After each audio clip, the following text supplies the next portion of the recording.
It's time for the Rick Smith Show.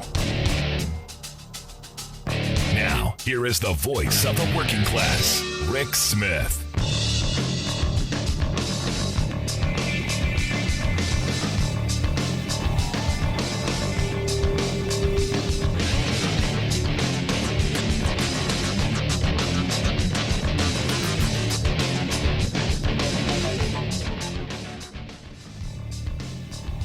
And welcome, brothers, sisters, working class heroes. This is the Rick Smith Show. Thanks so much for being here today on the big program. Lots to get to, lots to talk about. Gonna start today with something really just bit me today. Saw a story. General Motors is going to buy $10 billion in their stocks back. $10 billion. That's a 1 and 10 zeros. I get writer's cramp just thinking about writing 10 zeros. But here's the thing, and this is what gets me. It wasn't too long ago that Mary Barra and GM and the big three crying poverty. We just don't have any money. We're broke. Sorry, we can't possibly afford to give decent wages. We can't possibly afford to bring back some retirement security. We can't make these the gold standard working class jobs of yesterday. Just can't do it. We don't have the money. We're not that company anymore. And yet, you see this news, $10 billion in stock buybacks. $10 billion! So, workers had to go on strike for weeks to be able to put food on the table, but they're showering shareholders with cash? Because that's what this really is. This is what the good people at Fortune.com are calling it. Showering shareholders with cash. GM also boosted its dividend by 33%. They're returning billions to investors, because they can. They've got all this money. And it got me, I'll tell you, just beyond furious, because this isn't how it always used to be. And I look at the Forbes definition. For people who don't know what a stock buyback is, it's really just that. But Forbes has a really good definition. In one of their articles, they wrote a stock buyback is when a public company uses cash to buy shares of its own stock on the open market. Pretty simple. A company may do this to return money to shareholders that it doesn't need to fund operations or other investments. Like paying workers. Now understand, stock buybacks are not new. This isn't anybody who's watched this show knows I harp on this all the time because it's insane to me that we allow this to continue to happen. But it's not new. I mean, it dates back to the early 20th century and really took hold in the 60s. That's when it became more prevalent. That's when it became something that corporate America figured out. See, when rich people figure stuff out, they get a game, they figure out how to get richer because they're smart. And this is where the tax fetish people, we need to cut taxes because we need to get the money to smart people. And they are smart.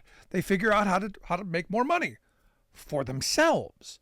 Not for you, not for me, not for workers, not for communities. They don't care. They don't care about none of that. And the reason it stopped for the most part was they were manipulating the stock prices and enhancing earnings. Lining their pockets. Then came Ronald Reagan.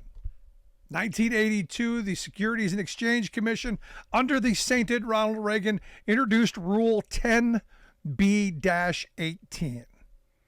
And what did 10b-18 do? Well, it was safe harbor. It was safe harbor for corporate America to go, we're going to buy our shares back, open season, without being accused of manipulation. This is the beautiful part of it. They got their guy elected. They got enough money in the hands of all the politicians. They greased enough palms, and it wasn't that much. And how bad could it be? Right? How bad could it be? Well, we saw during the go-go 80s, stock buybacks boomed. Thanks to leverage buyouts and shareholder activism.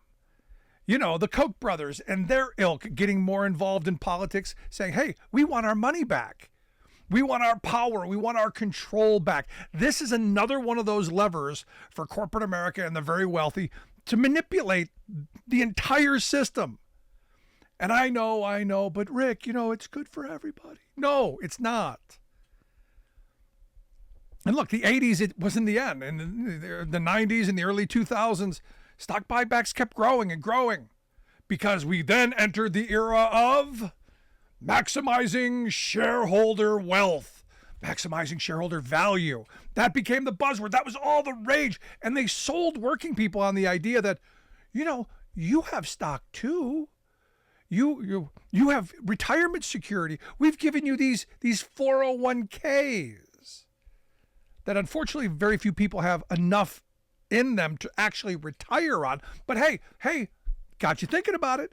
Got you thinking about the stock market, how important the stock market is, because you might, if we manipulate the stock high enough, you might be able to time it perfectly that you might get something.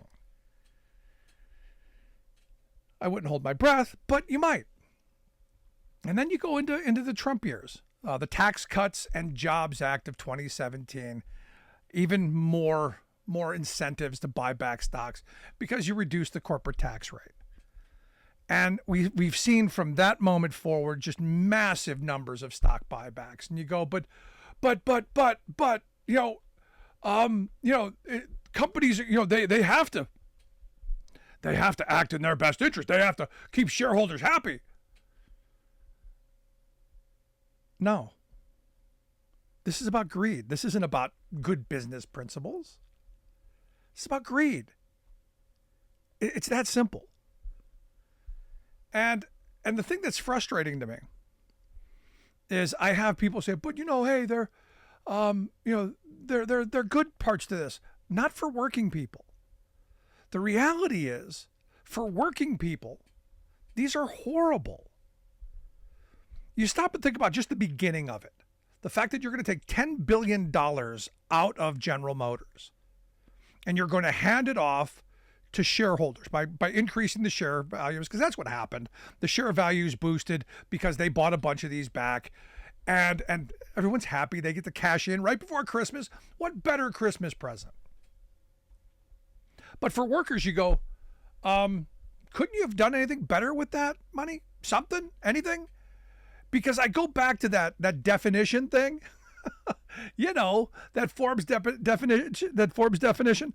A company may do this to return money to shareholders that it doesn't need to fund their operations. Money it doesn't need. I mean, let that sink in for a second. Now, remember, we were told that we have to give them all these tax cuts because, well, they need to invest in materials, and they need to invest in new plants, and they need to invest in research and development. They need to do all of this investing because they're taking the risks after all, right? That's what we're told. But they're not investing in research and development. They're not investing in making a better widget or mousetrap. They're not even investing in paying their workers better to retain them. Because after all, and this is the punchline, the $10 billion that GM is going to use to buy back these shares, that's one, wealth that workers created by making a product that consumers bought, and two, those workers who are consumers, and all workers who are consumers, paid a higher price so that GM could have an additional $10 billion to be able to buy back their stocks. And you go, but Rick, it's a corporate decision.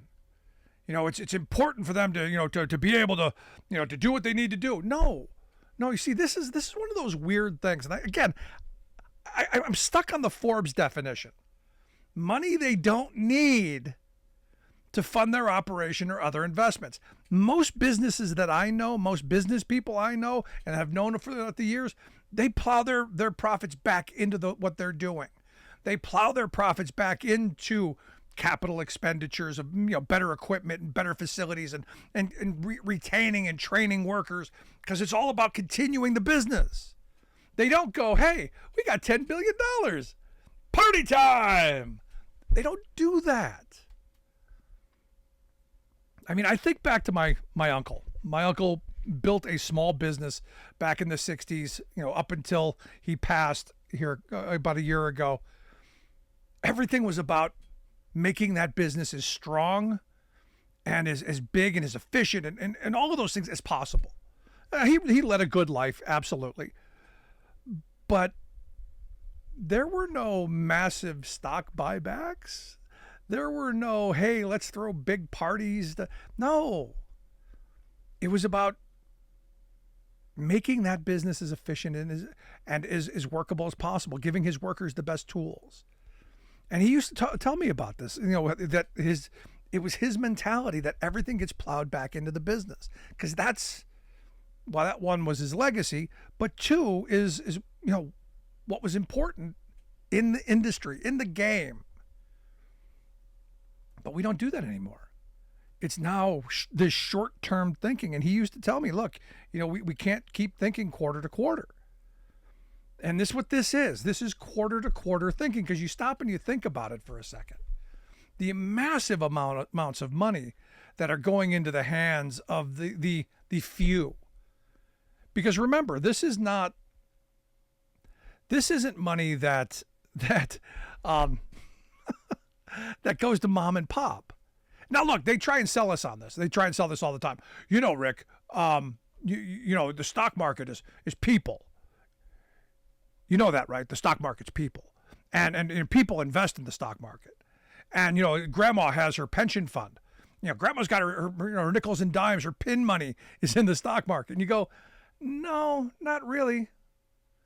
When you stop and you think about the top 10% of wealth, of wealthy people in this country own about 70% of all the stocks.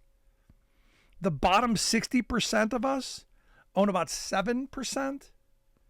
So, the working class, which is about 62% of the country, they're not heavily invested in the stock market. Now, again, some people like me have retirement portfolio that has, stocks that I have an IRA and a 401k and all those things. But I'm not an institutional investor. This is a rich man's game. I know it's not fair. It just is. And this isn't the 1960s where, again, you were building for the future. What's frustrating to me is we've been sold on this game that the stock market's that's how we're gonna make wealth. No, sadly for the mass of working people, that's not how we're building wealth. It's how the game's being rigged. It's how we're losing, because this is a massive redistribution of wealth. If you haven't figured this out, it is a massive theft. Because, also in the article, they talk about Mary Barra saying that, because of that UAW contract, because of those wages those workers are getting, the cost of a car is going to go up $575 per car because of the costs. Doesn't mention that $10 billion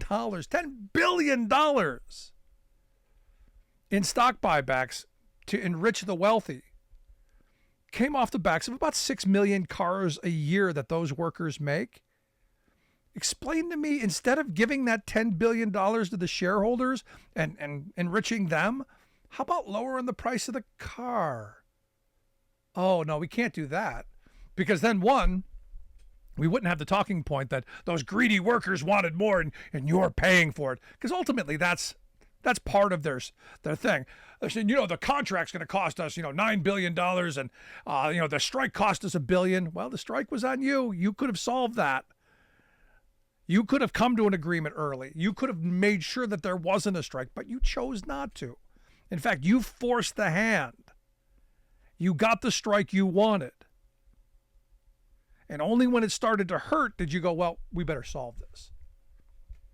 So for me, the answer here, and what I'm hoping we take from this, is that we have to change this system.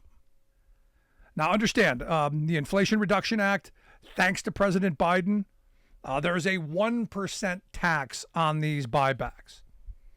And you go, okay, that's something. I was saying we should be taxing at 20, 30%. If you don't have more productive uses for the money that your workers earn, well, maybe we need to find a better way. Because the sad reality is what's happening in this country is we're seeing workers' wages being crushed for the last 40 years. Only recently are you seeing a militant labor force going, hey, how about we get some of that? How about us? This is part of what's creating the massive inequality in this country. This is what is really putting us in dire straits. Now, what bothers me, and this is the business part. You know, you're going to take $10 billion in cash, and you're going to then, we're going to buy some shares out there. Make sure our shareholders are happy. What happens if you have a problem? What happens if you have some kind of a downturn? What happens if you need some liquidity? Oh, I know, you can borrow from the government. Because again, these are companies that when they got in trouble, who did they turn to? They turned to their workers first for massive concessions, and they turned to our government for handouts. Now understand, we did the right thing in saving those companies so that those workers would have jobs, those families would have health insurance. But it seems curious to me that we keep allowing them to hoard all of this wealth when times are good. But when times are bad, they know exactly where to come. They know exactly what to do. Cry poverty. Beg for socialism. When times are good, it's cutthroat capitalism. But when times are bad, they know where to go. They go to you and me. And we sacrifice time and time again. Want to hear your thoughts? Email me, rick@thericksmithshow.com. Got a lot to get to, a lot on this subject. I got to tell you, this is infuriating to me, and I got more on the other side. Because if you don't think this is going to... It's one thing to rob and steal. It's one thing to line the pockets. It's a whole nother thing to make us less safe and to really put our lives in peril. More after this.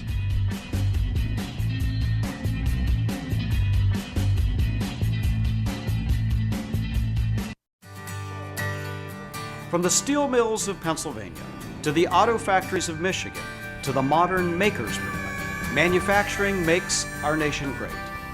I'm Scott Paul, president of the Alliance for American Manufacturing.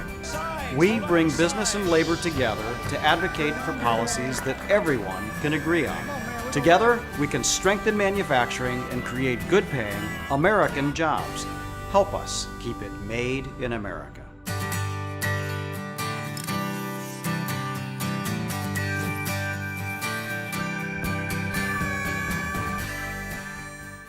The old factory towns in America's heartland have been taking a beating.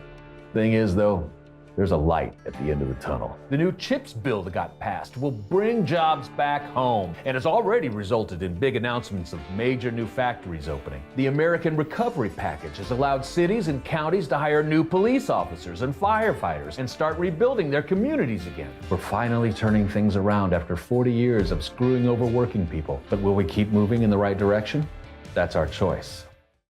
I've been driving buses for 5 years, and my day-to-day routine is I wake up a little earlier than most people. I get on a bus, I go out, I pick up some students and make sure they get to school nice and safe. Here in Fairbanks, Alaska, that can be a challenge because of the winter weather and the icy roads, but I love the job.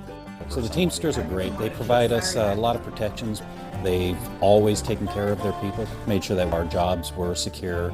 We didn't have to worry about whether or not we'd have a job from day to day.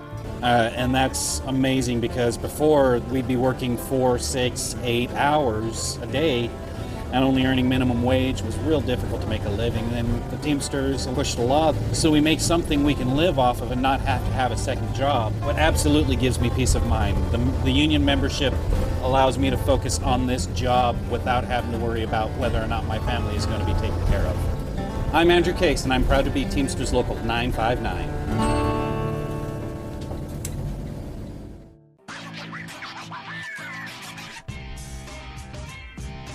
So how many people remember the train derailment in East Palestine, Ohio? How many people remember how how devastating that was/is to that community.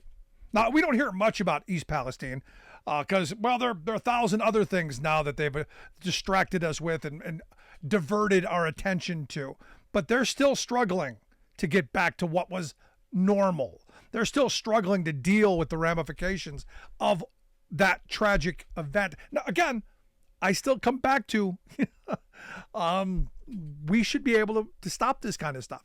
And one of the things we talked about back then, quite simply, was the fact that this precision scheduled railroading that the industry has come up with, to maximize their profits, to line their pockets, put more money in their pocket. This is what's led to a lot of just dangerous conditions. And it's what I believe led to what happened in East Palestine. The fact that you get seconds to do a pre-trip of a rail car is insane to me. The fact that you don't have enough people to do the job is literally insane to me. And now we see this story coming out of Omaha, the AP reporting. Evidently, Union Pacific is laying off more than 1,100 of their maintenance workers. According to the president of the Brotherhood of Maintenance and Way Employees, the union's been sending letters, to everybody they can, saying, "Hey, maybe, I don't know, do something. Maybe don't let them. Maybe have some oversight." Because what the president of this union is saying is there are some 1,200 planned projects in the next year that, well, just going to have to be delayed. I mean, we don't have the people. Don't have the workers. We don't have the workers to do it. Now, they're not crying poverty, but understand there are thousands of miles of tracks. There are projects across this country on these rails that need to be addressed, and we're just not doing it. And I know, profits, right? Sacrosanct. Got to worry about that more than anything. And the thing that bothers me is this is another one of these moments where you look at these railroad workers. They wanted to strike. They wanted to ensure that their contract gave them the ability to get better wages, hours, conditions, yes, but to have some say in the industry and how things are done. Understand this industry between 2015 and I guess last year,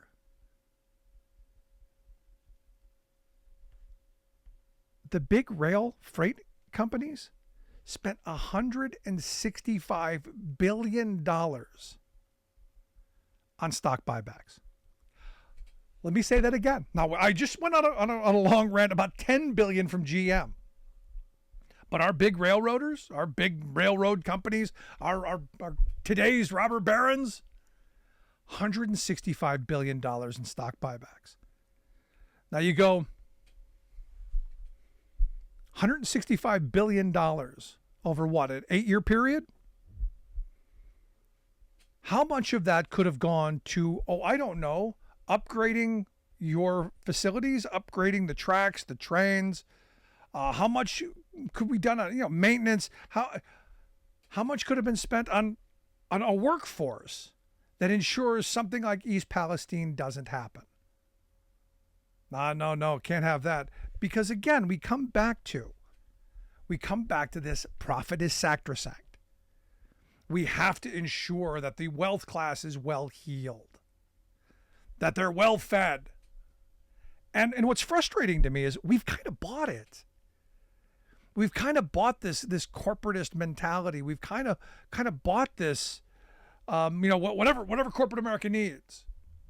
And look, I get it. My entire life we were sold on the idea that taxes and regulations are bad for business.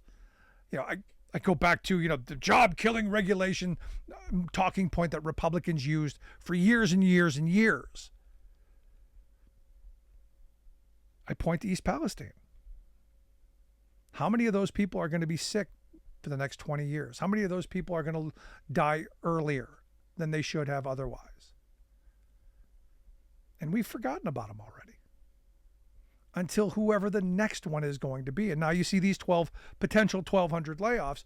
This is a little story that just most people, it just goes by. The corporate controlled mainstream media, they don't pay attention to this stuff much until there is a disaster.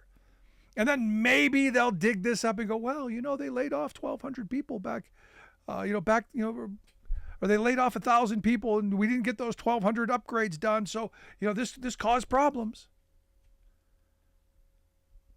Now remember, 90% of everything you see, hear, and read owned by 6 corporations. The wealth class, they know what they're doing. They're ensuring that their profits are protected. Now, Sherrod Brown, and this is, I come back to, the Elizabeth Warrens of the world, the Sherrod Browns of the world, we desperately need more of. We need more people who are going to stand up and say, you know what, we need more. And I look at, Sherrod Brown back in 2021.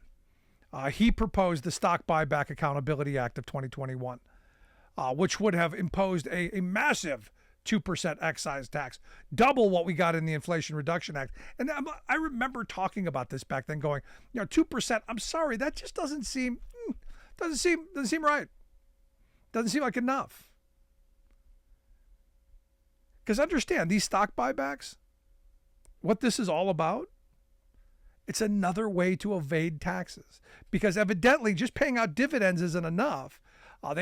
For most people, you're taxed higher on dividends than on this. And again, it's another one of those things where smart people, they've figured out how to game the system. The wealth class has figured out how to create loopholes you could drive a train through. And I'll bet you that train would be maintained. That money train, always well maintained. So for me, I keep coming back to the question, when do we stop allowing this? Because our votes matter. When I tell you that Republicans hate working people, just look at what they do. I mean that. All of this stuff, corporate Democrats and the entire Republican establishment has created an environment where the wealthy can never lose. But I want to hear your thoughts. Email me, rick@thericksmithshow.com. I do answer all emails personally. If you miss any portion of the program, you can download the podcast. We do put that out for audio for all to hear, so you can never miss a moment. Also, make sure you check out our website, thericksmithshow.com. For those of you on the TV dial, thanks for being here. We'll see you back here next time. From our radio affiliates, we're right back after this break. Stick around.